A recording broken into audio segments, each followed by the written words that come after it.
ने मोदी जी का stand Iran के लिए कोई इस समय अच्छा नहीं है और ये देश के लिए बड़ा नुकसान कर रहे हैं मोदी जी।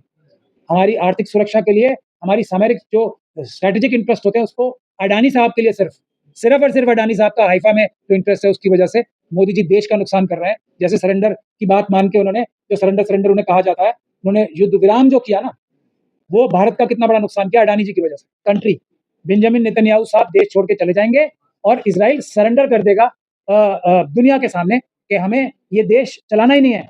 यहूदी कम्युनिटी में लोग सारे बुरे थोड़ी हैं, वो तो खुद ही कह रहे हैं हमें यहाँ से बाहर जाने दो बस। ये तो सिर्फ ज़ायनिस्ट ताकतें हैं ना जो अमेरिका के साथ उनका मिसयूज करके अमेरिकन पैसे, अब ये हथियार किसके पैसे से जा रहे हैं? कोई बेंजामिन नेतन्याहू या इजराइल, ये ज़ायनिस्ट ताकतें दे रही हैं क्या? इराक से अमेरिका की जनता को $1 का भी फायदा हुआ है? पूरे इराक की वॉर से फायदा तो ज़ायनिस्ट ताकतों को हुआ है ना। लगे कि कश्मीर में हम टांग अड़ाएंगे अपनी, ये भारत देश नहीं चाहेगा ना कभी भी। तो कोई अगर ये बोलने लगे बाहर से, देखिए हम लोग मोदी जी को मिलकर हटाएंगे, वो हम भारतीय हटाएंगे, लेकिन अगर कोई पाकिस्तानी ये बोलेगा कि मोदी जी को हटाओगे तो हटाने देंगे क्या हम?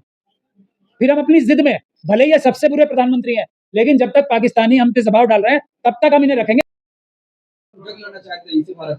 नहीं, बिल्कुल ये इसमें कोई परेशानी की बात नहीं है।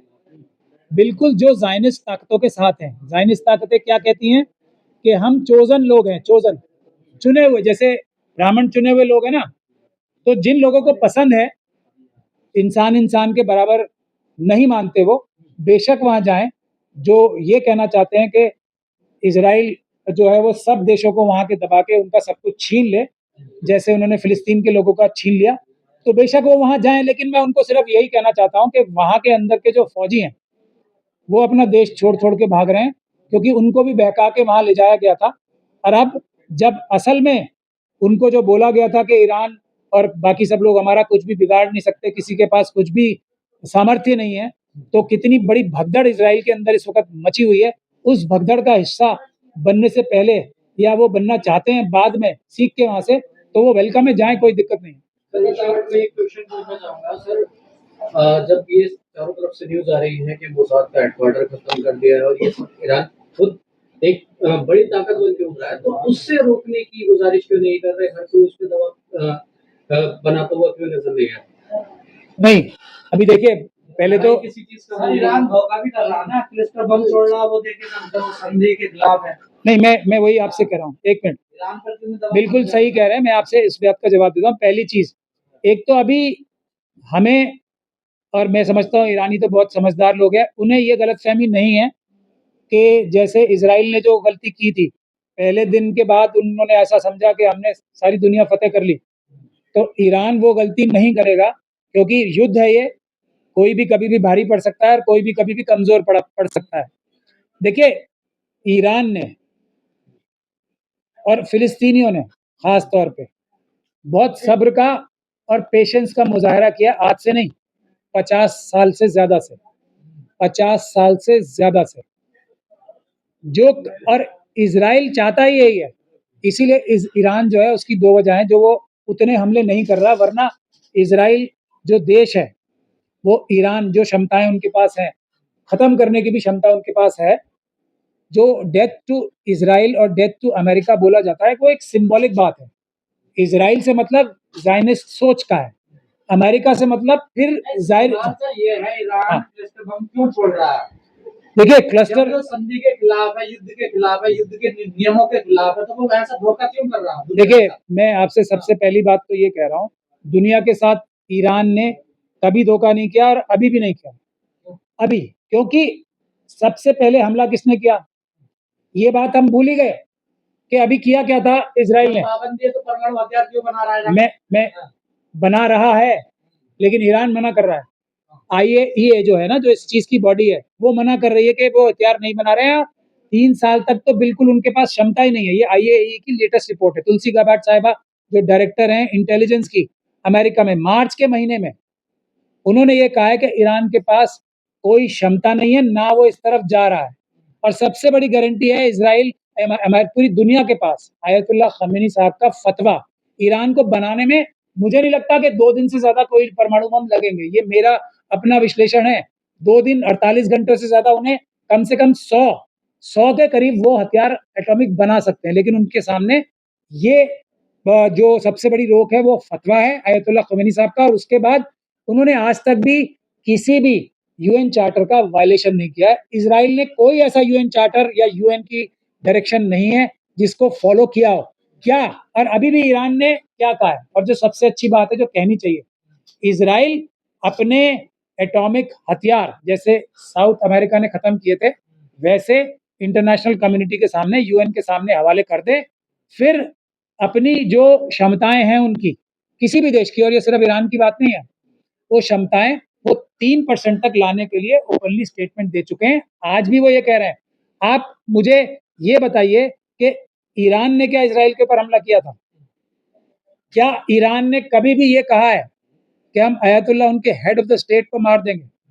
क्या कभी भी, जैसे ट्रम्प साहब कह रहे हैं ना कि हम अयतुल्ला खमीनी साहब को मार देंगे, क्या उन्होंने कभी भी ऐसा कहा है? इन सब प्रोवोकेशंस के बावजूद भी क्या ईरान ने, उनके पास क्षमताएं नहीं है क्या? सारे के सारे उनकी टॉप साइंटिस्ट अस्पतालों को तो निशाना बना रहा है ना, देखिए। नहीं, बिल्कुल नहीं बनाया, अभी तक नहीं बनाया। आगे क्या होगा मैं कह नहीं सकता।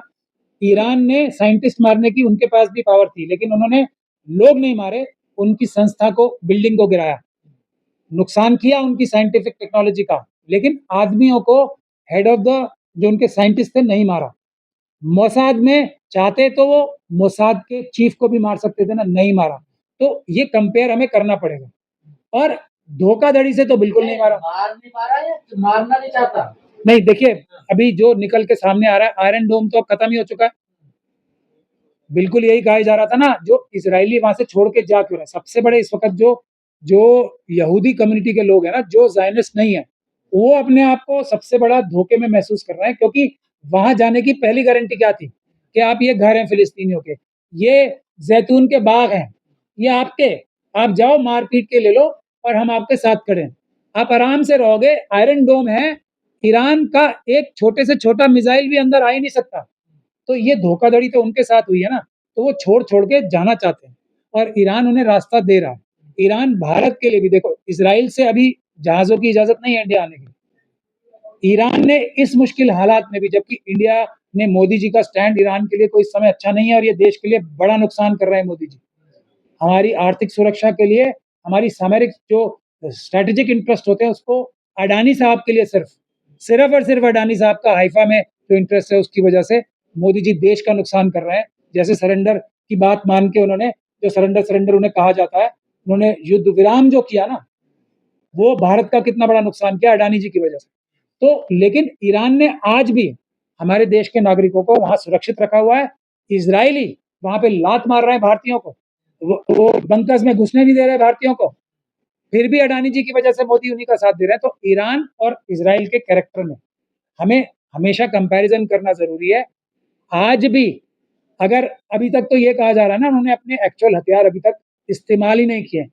अभी एक जो लेटेस्ट हथियार है, उन्होंने उनका एक एक दो दो करके उन्होंने शुरू किए हैं। हर वो मिथ जो इजराइल ने बनाई थी ना झूठी, जैसे यहाँ पे 2 करोड़ नौकरियां 15 लाख की, वैसी मिथ बनाई थी ना कि आयरन डोम, तो आयरन डोम का फिर बहाना क्या दिया था ना देने का, कि वो इतने सारे बम एक साथ छोड़ देते हैं, जैसे कि मना है आयरन डोम को, मना है आयरन डोम हमारी 10 के साथ चलेगी, 11 कोई छोड़ेगा तो जी हम नहीं खेल रहे।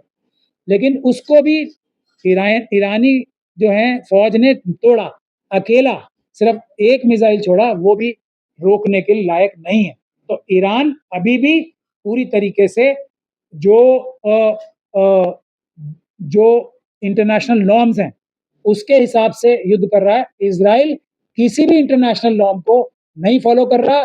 जायनिस्ट इस दुनिया का सबसे बड़ा आतंकवादी संगठन है, आरएसएस के बाद जायनिस्ट ताकतें जो हैं, और बेंजामिन नेतन्याहू इस दुनिया के सबसे बड़े आतंकवादी हैं, वॉर क्रिमिनल हैं, इसमें किसी को कोई शक नहीं होना चाहिए। फिलिस्तीन में आज के समय भी जो उनकी असल ताकत है ना, वो क्या है कि मजलूम यहाँ खड़े हैं, उनके ऊपर बम चला दें। अब जब सामने से मुकाबला होगा, तो मुझे अभी जो सबसे बड़ी, जो आने वाले समय में अगर अमेरिका पूरी तरीके से, कहना चाह रहे हैं इजराइल कमजोर है? कमजोर नहीं कह रहा हूं मैं, कुछ है ही नहीं ईरान के सामने, ये कह रहा हूं, कुछ नहीं है। तो फिर डरा अगर क्यों पड़ा पूरा मिडिल ईस्ट, डरा हुआ क्यों हुआ? अमेरिका, पूरी वेस्टर्न ताकतें हैं, आप समझिए, पाकिस्तान क्या भारत का सामना कर सकता है? वही हाल है ईरान के सामने, जो भारत और पाकिस्तान की स्थिति है ना, भारत समझ लो आप ईरान है, पाकिस्तान समझ लो आप इज़राइल है। और पाकिस्तान इज़राइल से भारत के मुकाबले में फिर भी कह रहा हूँ आपको, भारत के सामने पाकिस्तान फिर भी कुछ ताकत रखता है। इज़राइल ईरान के सामने 1 टू 1 कुछ ताकत नहीं रखता। अगर इज़राइल को अमेरिकन मदद बंद हो जाए, तो ईरान की ज़रूरत ही नहीं है, हमास वाले उनकी फ़ौज को हरा लेंगे। ये मैं क्लियरली बता रहा हूँ। हिज़्बुल्लाह इज़राइल की फ़ौज को 1 हफ्ते के अंदर-अंदर नेस्तनाबूद कर देगा, अगर अमेरिका बीच में से हट जाए। सर एक सवाल है मेरा कि ट्रंप ने अभी ये कहा है कि ईरान के 3 कमांडर, सेना कमांडर मार दिए गए हैं, तो इसके बाद ये दावा किया जा रहा है कि अब जो है ईरान हार रहा है, तो इसलिए हम उसको मना नहीं करेंगे, इजराइल जीत रहा है पूरी तरह से। तो ये जो दावा किया जा रहा है कि ईरान हार रहा है, तो इसका मतलब क्या है, क्या होने वाला है ईरान के साथ? देखिए, जो मुझे लगता है, जो अभी तक की चीज़ें जो पब्लिक डोमेन में आई हैं, और वो कब, जबकि इज़राइल ने पूरी तरीके से जो प्रेस है, उसको बिल्कुल रोक रखा है। मतलब वहाँ क्या हो रहा है, नहीं हो रहा, वो दिखा ही नहीं सकते। और ईरान ने सभी प्रेस के लोगों को इजाज़त दे रखी है कि आप आओ और देखो। तब ये हालात है आज की तारीख में। अगर इज़राइल जीत ही रहा होता, तो बेंजामिन नेतन्याहू जो कल तक ये बोल रहे थे हमें अमेरिका की ज़रूरत नहीं है, आज ये नहीं कह रहे होते कि हमें आज भी ज़रूरत नहीं है। आज वो ट्रम्प साहब के पैरों में क्यों गिरे हुए हैं? क्योंकि उन्हें पता है, अगर अमेरिका सिर्फ, मैं तो ये कह रहा हूँ, अमेरिका ही को छोड़ दीजिए आप, बाकी देश जो है ना, सिर्फ इज़राइल से अपनी जो डिप्लोमेटिक रिलेशन खत्म कर दें और ट्रेड खत्म कर दें, तो इज़राइल सरेंडर कर देगा as a country. Benjamin Netanyahu साहब देश छोड़ के चले जाएंगे और इज़राइल सरेंडर कर देगा दुनिया के सामने कि हमें ये देश चलाना ही नहीं है। यहूदी कम्युनिटी में लोग सारे ही बुरे थोड़ी हैं, वो तो खुद ही कह रहे हैं हमें यहाँ से बाहर जाने दो बस। ये तो सिर्फ ज़ायनिस्ट ताकतें हैं ना, जो अमेरिका के साथ उनका मिसयूज़ करके अमेरिकन्स पैसे, अब ये हथियार किसके पैसे से जा रहे हैं? कोई बेंजामिन नेतन्याहू या इज़राइल, ये ज़ायनिस्ट ताकतें दे रही हैं? क्या इराक से अमेरिका की जनता को ₹1 $1 का भी फ़ायदा हुआ है? पूरे इराक की वॉर से फ़ायदा तो ज़ायनिस्ट ताकतों को हुआ है ना, जो मुट्ठी भर वहाँ के जो धन्ना सेठ हैं उनको हुआ है, और नुकसान सारा अमेरिकन जनता को हुआ है। हम झूठ बोल रहे हैं। नहीं, इसमें झूठ कहाँ बोल रहे हैं? उन्होंने तो बोला है, अभी 2 हफ्ते बाद बताऊँगा मैं। नहीं, अभी जो आ रहा बयान उसमें कह रहे हैं कि इजराइल जीत रहा है, ईरान हार रहा है। नहीं तो फिर तो बस, तो फिर तो मैं ये समझता हूँ ट्रम्प साहब को बोलना चाहिए, मैं तो अब नॉर्वे जो है उसमें जो बोलते हैं ना, ग्रीनलैंड को कब्जा करने जा रहा हूँ, मैं तो अब कनाडा को अपना 51st स्टेट जीतने जा रहा हूँ। इज़राइल तो जीत ही रहा है, तो फिर वो इज़राइल की तरफ ना देखें, फिर तो अपने आप ये विश्व शांति अपने आप स्थापित हो जाएगी। मैं तो बड़ी, अगर लेकिन ट्रम्प साहब अब पलट के देखें ना इज़राइल की तरफ, हथियार भी देते रहें चले वो, लेकिन अमेरिकन फौजों को ना भेजें वहाँ, क्योंकि उससे स्थिति कॉम्प्लिकेट होगी। मैं ये नहीं कह रहा हूँ कि ईरान कंट्री अमेरिकन फौजों को नहीं संभाल सकती। ये इस गलतफहमी में अगर जो भी है, देखिए युद्ध में क्या होता है कल कोई नहीं जानता, किसी को कमज़ोर नहीं समझना चाहिए, किसी को ताकतवर नहीं समझना चाहिए। मैं भी ईरान को आज अमेरिका से ज़्यादा ताकतवर नहीं समझ रहा हूँ। लेकिन ये कोई सोच ले कि ईरान वॉकओवर हो जाएगा, तो ये समझ लें आप कि वॉकओवर तो अफ़गानिस्तान भी नहीं हुआ था। अफ़गानिस्तान ईरान से छोटी कंट्री है। वॉकओवर तो आप समझ लें इराक में भी नहीं हुआ था, कहीं वॉकओवर नहीं होता है। ईरान से वॉकओवर नहीं होगा, कुछ और भी हो सकता है। पर तब अमेरिका के लोग धोखे में आ गए थे। अब तो सब कुछ पता है ना, जो 9/11 उस पे लोगों को पूरा तरीके से अब 90% लोगों को उसकी भी सच्चाई पे शक होने लगा है। वेपन्स ऑफ मास डिस्ट्रक्शन तो मान ही लिया। ये जो आईएसआईएस को बोला जा रहा था कि वो मुस्लिम है, मुस्लिम है, मुस्लिम है, वो भी साफ हो गया कि सीआईए और मोसाद के एजेंट ही थे, जो आईएसआईएस के अब हेड ऑफ द सीरिया बन गए हैं वो। तो अब स्थिति अमेरिकन पब्लिक की भी वो नहीं है। तो अमेरिकन पब्लिक अब ये सवाल पूछने लगी है कि हमारे पैसे से ये ज़ायनिस्ट ताकतें और इज़राइल के जो ज़ायनिस्ट ताकतें हैं, वो मज़े क्यों लें? और हमारे बच्चे मरें और मज़े करें ज़ायनिस्ट ताकतें। ये अमेरिका में इस वक़्त सबसे बड़े 2000 से ज़्यादा जगहों पे प्रोटेस्ट हुए हैं अभी पिछले हफ्ते, ये अभी 2 दिन पहले 2000 से ज़्यादा जगह, और मिलियंस में लोगों ने प्रोटेस्ट किया है।